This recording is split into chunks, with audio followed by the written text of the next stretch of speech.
Brethren can find it impossible to leave. But one ex-member, now out in the world, has decided to help escapers and, as far as possible, to monitor Brethren activity. St. Cloud, Minnesota, on the banks of the Mississippi River, is the base for Dick Wyman's operations. The Brethren were deliberately trying to conceal their activities from the general public, and I wanted to provide a counterbalance to this secretiveness that the Brethren insist on maintaining about themselves. Wyman, a senior executive in a computer company, founded a website which links former Brethren scattered round the world. In October 2000, there was an anonymous message from someone claiming to be a Brethren insider. For Wyman, it could be a vital source of information from within the sect. I didn't know who he was. I didn't know if he was someone who the Brethren were trying to set up to somehow get secret information about the website or about me that they might use to against me in some sort of a lawsuit. And so for a long time, I couldn't trust him and was very suspicious of what he was telling me.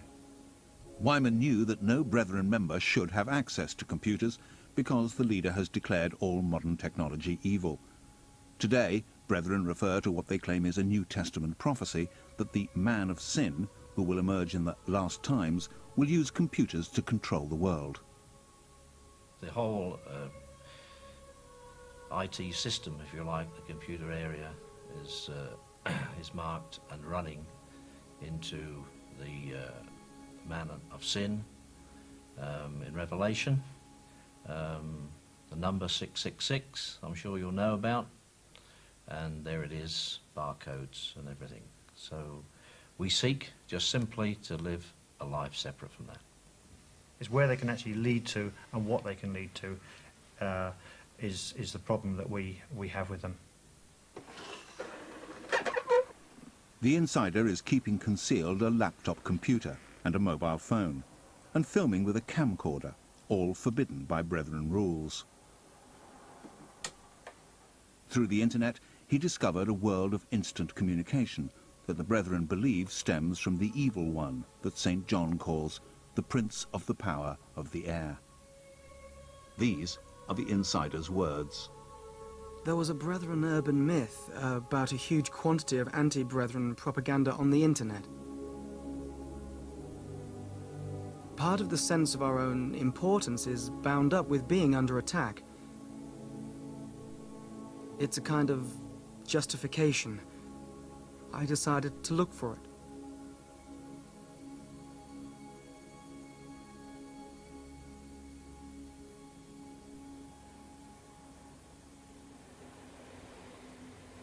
November 2000. Dick contacted Jill Mitten in London. Jill left the Brethren in the 60s and is now a counselling psychologist. Her study of former members of the sect shows that many suffer from the symptoms of post-traumatic stress.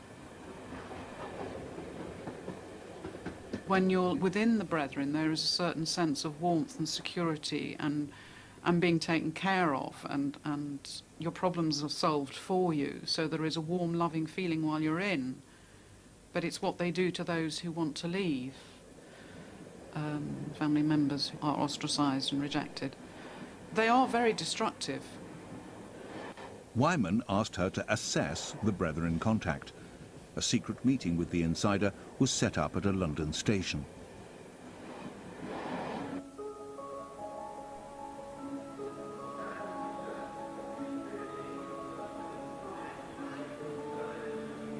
We were both very nervous about meeting each other, but he was in particularly nervous because, of course, the Brethren are sometimes seen on that station, and they may well have spotted him.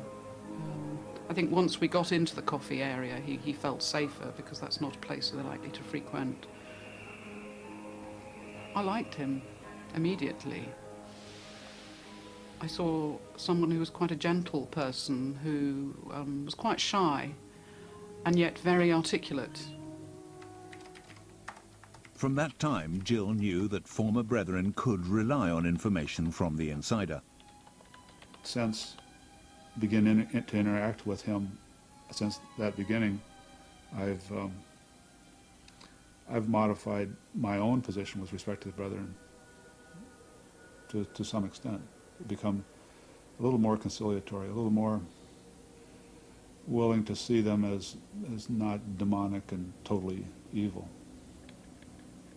Dick now has a valuable source of information inside the sect. Well, often he can confirm something that I hear from another source. I don't like to put things on the website as news until I've had confirmation from some second party. Well, I have confirmation of a report I first received this past Thursday. A man had left the Brethren in Auckland, New Zealand at the age of 17, some 30 years ago. His body was found hanging from a tree on the grounds of a meeting room in Perth, Western Australia on Tuesday. It's thought that he committed suicide on Sunday. Apparently had a family. 30 years is a long time. You know, you would think that a person would be adjusted to life outside the Brethren.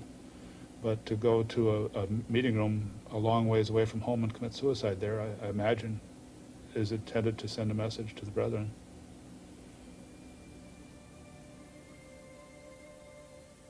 Exclusives were founded 170 years ago as Plymouth Brethren by J.N. Darby, an aristocratic Anglican minister. It was a reaction to what he saw as the worldliness of society. By 1880, there were 800 meeting rooms in Britain and many more worldwide. The sect has always been rich and encourages its members to have large families.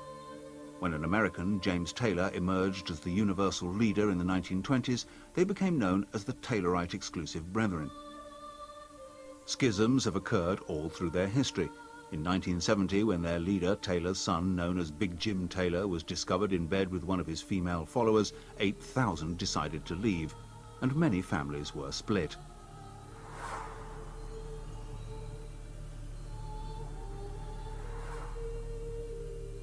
June 2001. Some of the 42,000 Brethren worldwide assemble at a meeting room near Coventry, attended by the universal leader at the time, John S. Hales, from Sydney, Australia. Throughout their history, their leaders have been granted status as the Man of God, with overall power over members of the sect. If you think of the Lord Jesus Christ himself, how he was here on earth, he was the most approachable, humble, lowly man. He says, I'm in the midst of you as the one that serves. And that's how these men are. They don't hold their lives as dear to themselves. They put themselves at the service of others. It becomes apparent because of moral power and authority and the upholding of everything that's gone before in the great men that have led us in the recovery from J&D down to the present day. They've been prepared to come down to our level and, if you like, lift us out of the mire, help us forward.